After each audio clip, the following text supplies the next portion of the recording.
Good morning to you all and welcome to the county seat. I'm your host, Chad Booth. You may have encountered people getting signatures on petitions lately.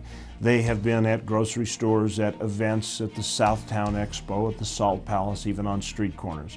It's called Count My Vote, and it's a controversial initiative that would be placed on the ballot where we would decide whether we wanted to change the system we select candidates to run for office in the individual parties. Currently, we use a caucus system where people meet in their neighborhoods and talk about the issues that are important to them and select a candidate. If this initiative passes, your first exposure to candidates would be in a primary election, and the full slate of candidates running would be in that primary. Now, this has become quite controversial, and we will discuss the implications that are far beyond the surface implications of changing this system. But first, we have to understand the mechanics. To do that, we are going to look at the world of caucuses as it is and how it would look different under a primary system. With that report, here's Derek Dowsett. The underlying tenet of our democracy is that everyone has a vote. You cast your ballot, and you help shape our nation. Currently, a debate over an initiative called Count My Vote has been making waves, with the potential to change Utah's election laws. This is an initiative. They're trying to initiate a law, and so they're collecting signatures. They have to get just over 100,000 signatures in 26 of 29 Senate districts. Currently, a candidate files a declaration of candidacy with the county clerk's office, and if they are affiliated with a political party, they move into that party's caucus system. The caucuses are made up of neighborhoods or precincts who select delegates. Those delegates are then involved in meeting with candidates and are sent as representatives to the state or county conventions, where the candidates are eventually selected. In this case, if the candidate receives a majority of the votes from the delegates beyond a certain threshold, they move on to a general election and a primary isn't necessary. The Count My Vote initiative seeks to bypass the caucuses and instead requires a candidate to collect a certain number of signatures in order to move on to the primary election. So you'll have a lot more candidates in the primary because it's not based upon whether you get a certain percent in the convention. And so you'll have a bigger primaries, and of course that will allow for more people to vote, which is the argument that Count My Vote makes as well. This will allow for voters to be able to vote in the primary election, where in the caucus convention system, they could skip the primary and just go straight to the general election. The signatures that candidates would need to collect to run in the primary would then need to be verified by the county clerks. The clerk will review those, and then if they meet the threshold, which is 2% of the registered political parties in whatever district they're running. If it is the full 2% of our population, we're looking at about 19,000 signatures based upon the number of candidates that we had in 2012. We figure each one of those signatures will take anywhere from about 30 seconds to a minute to go through and verify. That's kind of our average time. And so there's going to be an increase in the cost of bringing in the manpower to review those signatures to ensure that each person is registered to vote. The second cost is, of course, the increase in the number of candidates who will be having primaries. It could be about an $800,000 increase. But in either scenario, the county clerks are willing to do whatever is necessary to carry out an election according to the law. There will be an increase in workload, which is something that if that's what happens, that's what we do. But I think that's more of a question to those who set our budgets and make sure that we're able to hire the additional temporary staff if needed, or the additional resources that may be needed to handle that kind of a influx of work. Thank you, Derek, for that report. Now we understand the mechanics. It's on to the implications of making this kind of a change. We will have representatives from the Count My Vote movement and the county commissioner who takes the opposite point of view. We'll have our discussion when we come back. Cedar City, Utah is home of the Tony Award-winning Utah Shakespeare Festival. But did you know that we also offer a different kind of play?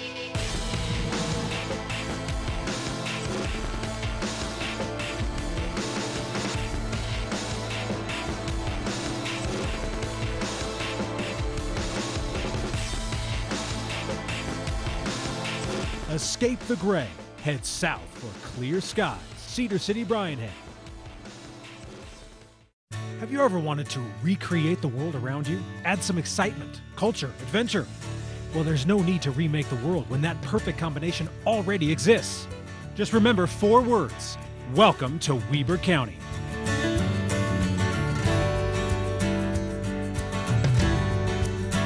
In Ogden, you'll find everything you're looking for, from the top of Powder Mountain to the restaurants of our revitalized downtown. Ogden, Utah, mountain to metro and everything in between. Visit Ogden.com.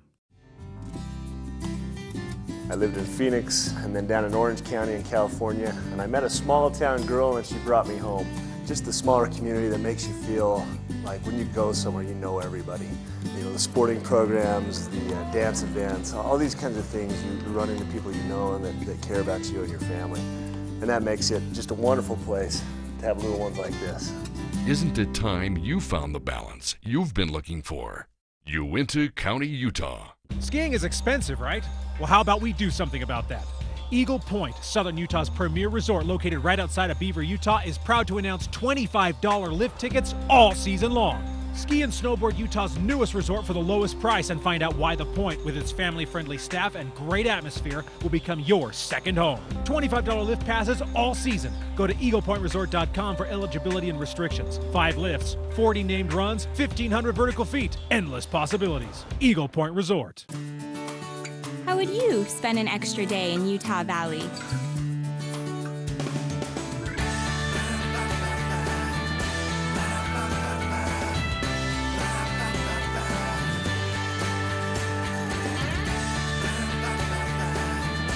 Stay one more day. Visit UtahValley.com to make reservations. Utah Valley.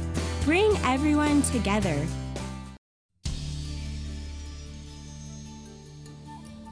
Welcome back to the county seat. We are having a discussion about Count My Vote, an initiative to change Utah's electoral system from the parties nominating through caucuses and conventions and going to a straight primary system. Joining us to talk in favor of Count My Vote is the Executive Director of Count My Vote, Taylor Morgan. Taylor, thanks for joining us today. Yeah, thanks for having me. What I hear is that the Count My Vote movement really started because Bob Bennett did not get reelected and got blindsided by Mike Lee and Tim Bridgewater. Is that really how this started? It's not how it started, but it certainly gave it momentum. A lot of Republican Party voters were a bit frustrated that they didn't get an opportunity to participate in voting. But really, this started before, actually. It started years before, and it was based on voter participation in Utah. Utah was consistently a top 5 state in terms of voter participation, but we've become a bottom 10 state. We have fallen below the national average for our voter participation. And so really the motivation behind Count My Vote is to increase voter participation to make sure that all Utah voters are able to participate and engage in our elections. So certainly the 2010 election cycle did give this movement some momentum, but it was started well before then because of participation. Well, I may be wrong, but I thought that we had record turnouts in 2010 and 2012. We may have, but we're still well below the national average, and we're still below what we used to have in terms of voter turnout. A good example of that is our caucuses. Very few voters participate in caucuses. We saw more voters participate in 2012, but it's still a very, very small group of voters that are able to participate in those caucus meetings because of their exclusionary nature. While the caucus participation has been very low, in the primaries that we do have, that participation is usually quite low as well. Some county clerks have kind of expressed that if this passes, and these are people that are actually even somewhat favorable, they say it's really not going to change that paradigm that much, that it may increase it by about 5%, and maybe not much more. Is that enough of a headway to be in a position to change the system? Yeah, absolutely. Over the last 10 years, we have seen our voter participation, 44% of voters participate in our general elections. 15% of them participate in primary elections. 14% of them participate in our municipal elections, which are city offices. That's usually the lowest rate of participation in a state. However, caucus turnout has been only 4% on average over the last 10 years. So already Utah voters When elections are simple and accessible, already Utah voters are participating in those elections at more than 3 times the rate of those caucus meetings. And that's because those caucus meetings exclude hundreds of thousands of Utah voters. We have the most restrictive exclusionary system in the country. How so? Explain that to me. So the caucus meetings require you to be there physically in person in order to participate. And those meetings are held on a Tuesday or Thursday night at 7 p.m. once every 2 years. So if you can't be physically present, you're excluded from the nomination process. So we're talking about, you know, everyday Utahns. We're talking about working Utahns. We're talking about parents who can't leave children. We're talking about 25,000 Utah missionaries, LDS missionaries, who are serving out of state or overseas. Our military voters are excluded because they can't be there. So all these good Utah voters who participate in primary elections and general elections at higher rates, they are excluded from these caucus meetings. Well, forgive me, but I believe I'd heard that the Republican Party, at least, had made some provisions in the coming year to allow an absentee ballot of some sort to be incorporated into the caucus meetings so that those people could be addressed. They attempted to, but it fell short, and it's simply not practical. A good example is their solution for our military voters or our missionaries. Their solution would be for those folks to call their precinct chair and make arrangements to cast a vote in the caucus meeting. It's simply not practical.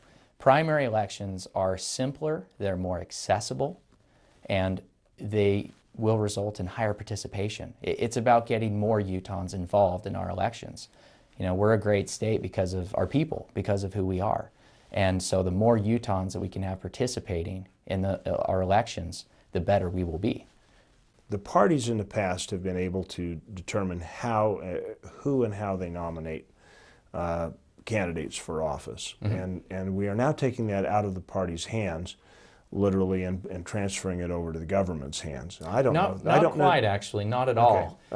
Yeah, that's a good question. What is happening, what Count My Vote would do, is it would take that power to choose candidates for a party, and it would take it from the hands of a very small group of delegates who represent less than 1% of that party's registered voters. It would take that power out of the hands of that small group of insiders, and it would give it to all voters in that party. So it doesn't give it to the hands of government. What it does is it allows all registered voters in a party to participate in the process of choosing that party's nominee. So for the average voter, if you know that you're in a one-party district, one-party state, and the Republican or the Democrat, if you live in certain districts, is going to win on the general election ballot anyway, and if you don't get to participate in the process of choosing who that Republican or that Democrat is, you feel like your vote doesn't matter. You feel like you don't have a voice, because by the time you get to the general election ballot, those key decisions have been made essentially behind closed doors at convention by those delegates, where it happens over 80% of the time, actually. In an ideal situation, the caucus is a neighborhood conversation. The neighborhood conversation progresses forward, and the issues are developed, and they tailor pick the candidates to the issues that are important to them. If we go to a primary election, the issues of the campaign are going to be dictated by the candidates running for office. Is that not a concern? Is that the candidates will be defining the issues of the campaign instead of the people? So right now, we don't have the people defining the issues. Right now, we have 4% of our voters who are able to attend those caucus meetings. And then we have 0.03% of our voters as the delegates. They are defining the issues, and our officials are accountable to them. It should be all the voters, and all the voters in a party, that define the issues and choose the candidates. Taylor, thanks for joining us. Thanks so much. And we'll be right back with the county seat. We'll take on the argument of defending the caucus when we come back here on the county seat. We'll see you in just a minute. Kanab, base camp for your southern Utah adventures.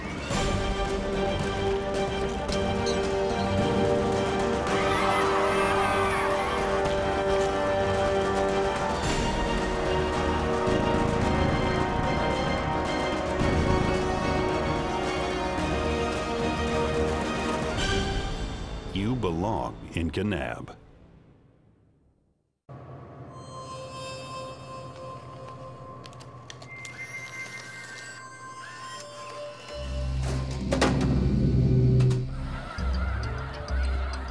Bring your family and friends and come celebrate the retreat of winter with thousands of snow geese as they stop in Delta, Utah on their migration north.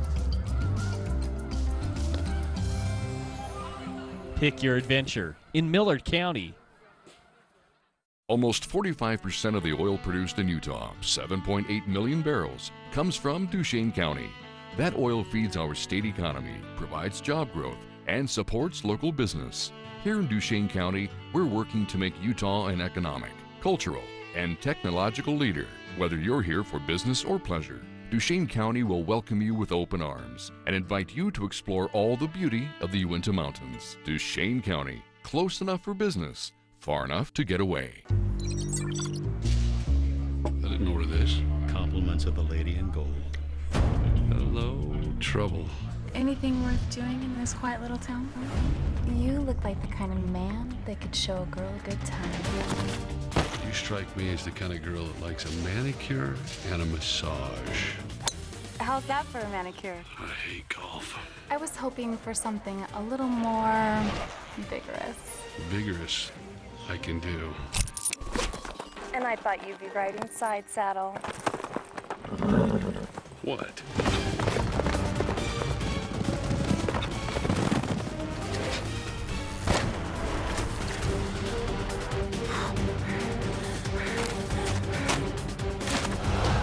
I'm gonna regret this.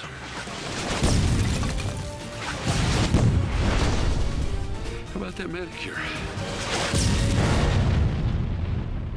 Along Interstate 70 and Highway 89 is an area that is rich with high mountain peaks, vast forests, lakes, streams, historical sites, and a climate that is perfect for outdoor adventures, no matter what the season. Whether you visit Sevier County to catch one of the many celebrations, experience a country-style county fair, or be part of various concerts, sports, or equestrian events, you will be greeted by local residents with a smile and a welcoming hand. In the center of it all, Sevier County.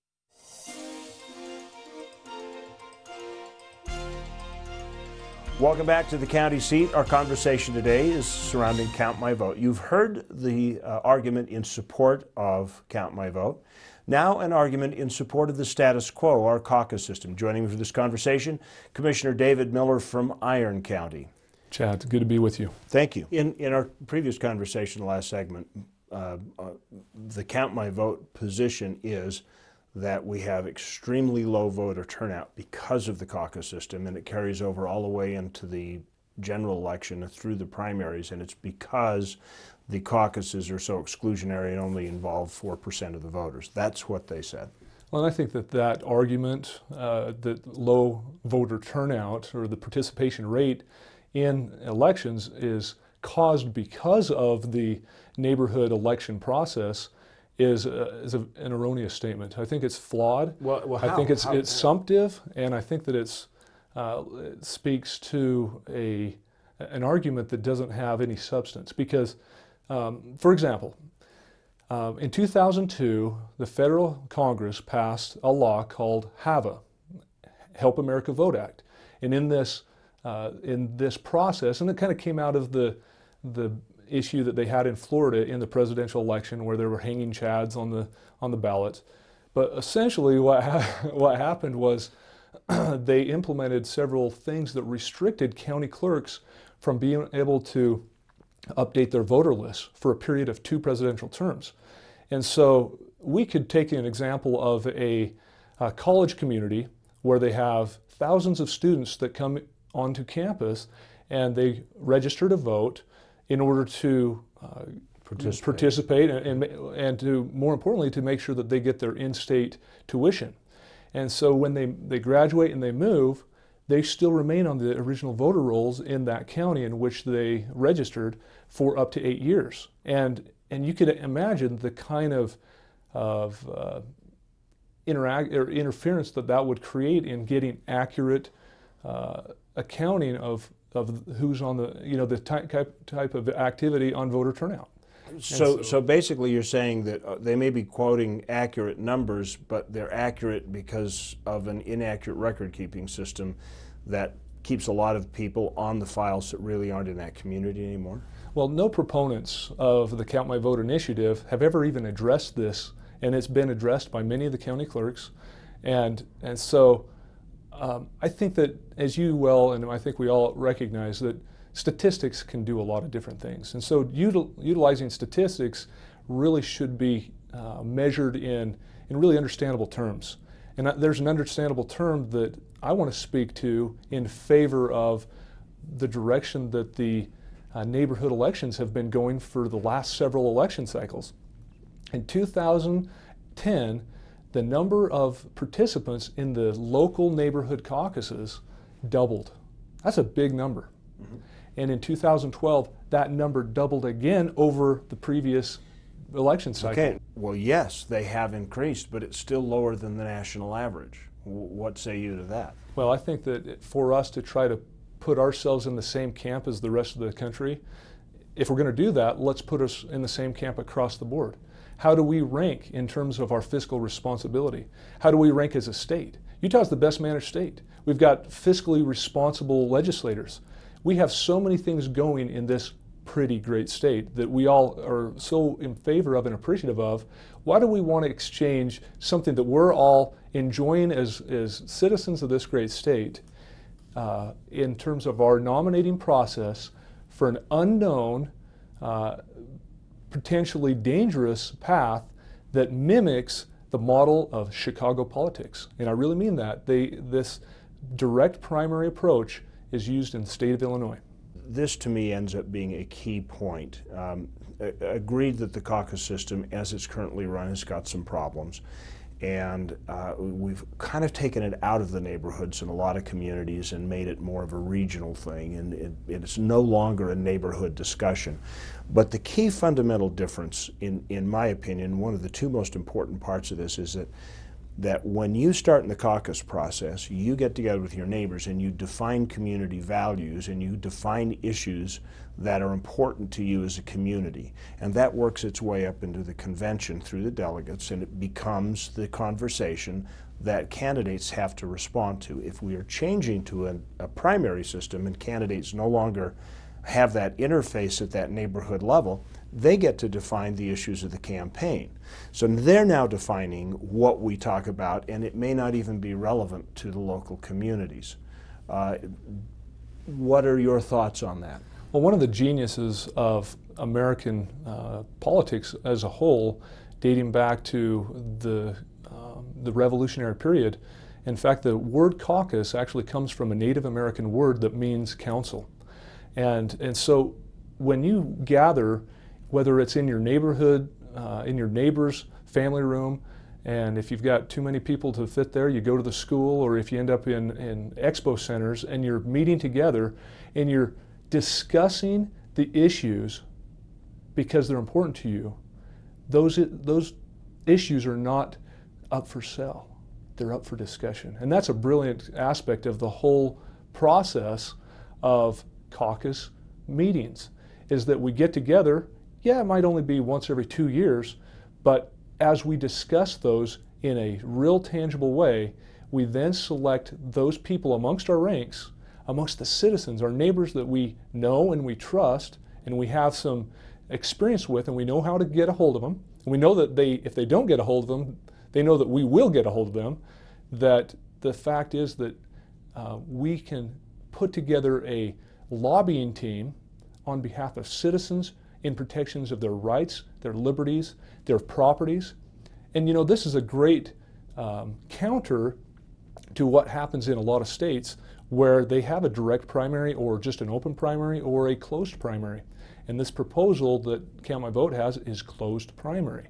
In other words, they want to have a limited structure, and they'll allow anybody who wants to go out and get a bunch of petitions signed. But think of the difference between a candidate going out and subscribing to somebody's better favor just to get a signature versus subscribing to their better favor on intellectual and true found arguments. So somebody is going to make a whole different rational decision based on what kind of approach you're taking. And again, I think the whole basis is, especially in Utah, we believe that we should be able to freely assemble without the government intervening and telling us how to do it. This is the offspring of what makes good government. When government crosses that line, we actually are losing good government. Taylor said that there are groups of people like women, young people, and shift workers who have to work during a caucus, missionaries, etc., that are alienated in this process. In the primary process, how is rural Utah treated? If we lose this model of meeting together and having delegates represent us, we will lose that contact with especially our federal delegation. And it's very concerning to me that if we lose that contact, we will be left really without a voice. And so the argument to have a voice really comes back to, let's caucus together or meet together, and let's put together a lobbying team as citizens. And this is a brilliant way to do it. For us to lose that and replace it with a direct primary system where you could have 49 candidates apply for that post, and you could literally have a selection with a super minority, say 9%. Could you imagine 9% being the number that somebody gets elected? Is that democracy? That would never happen under the neighborhood election process. The delegates always will be selecting a supermajority, and if you get the supermajority, or if you don't get the supermajority, then at least it's pared down to where there's 2 candidates that do go to a primary. But the real important difference here is a primary coming out of a convention where delegates have had that vetting, interviewing important process. We end up with we get to choose the best of the 2 options. If we go this other route, we're going to be dealing with what we're always dealing with with the presidential elections, and many states are dealing with, where you're always trying to pick the lesser of 2 evils. Utah doesn't need to go that way, and I firmly believe that we have the winning model with some tweaks and with some continuous feedback and education and hard work. We will sustain this great state as the greatest state in the Union. I do want to stress something very important, that either process, it will not work unless there's more involvement by you, the people who are members of the community. You've got to learn to drag your neighbors out to the primaries, and or, more importantly, take them to the neighborhood caucuses, because if we want a collective voice, we need to pull everybody together on this.